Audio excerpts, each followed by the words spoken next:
আজকে সকাল থেকে ফ্ল্যাটেতে আমি আর মা শুধু ধুলো পরিষ্কারই করে যাচ্ছি। মনে হয় ৬-৭টা লেয়ার তো পড়েই ছিল। সেই চক্করে রান্নাও করা হয়নি। কটা বাজে সেই খেয়ালও ছিল না। দুপুরবেলা আমরা চলে এসেছি তাই খেতে। দুপুরের লাঞ্চ কমপ্লিট করে আমরা পর্দার কাপড় দেখতে চলে গিয়েছিলাম, আর কয়েকটা বেড কভারও কেনার ছিল। এরপরে আমাদের বেডের হেডবোর্ডটাও ফিট করতে একজন আঙ্কেল এসেছিলেন। ফিটিংস হয়ে যাওয়ার পরে তো এটা অবভিয়াস ছিল যে আমি নতুন বেড কভারটা পাতবো আর রুমটাকে সাজাবো।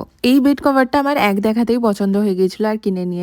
নেক্সট কিনেছি এই দোহারটা। আই থিঙ্ক বেড কভার আর দোহারের কালার কম্বিনেশনটা বেশ ভালোই যাচ্ছে, তাই না? আর দেখো হেডবোর্ডের ডিজাইনটাও ভীষণ সিম্পল রেখেছি। কালারটা তো একদমই সোভার কালার। এইভাবে ঘর অন্ধকার করে সেন্টেড ক্যান্ডেল জ্বালিয়ে অরিজিৎ সিং এর মেলোডি সং শুনতে কিন্তু হিব্বি লাগে। And I just love scented candle. পাপার ঘর সাজানোর ব্যাপারে পাপা সবসময় আমাকেই বিশ্বাস করে, তাই ঘরটা আজকে পরিষ্কার করে সাজিয়ে রেখেছি। কেমন লাগছে অবশ্যই কমেন্ট করে জানিও। ভালো লাগলে লাইক শেয়ার আর সাবস্ক্রাইব করে যাও।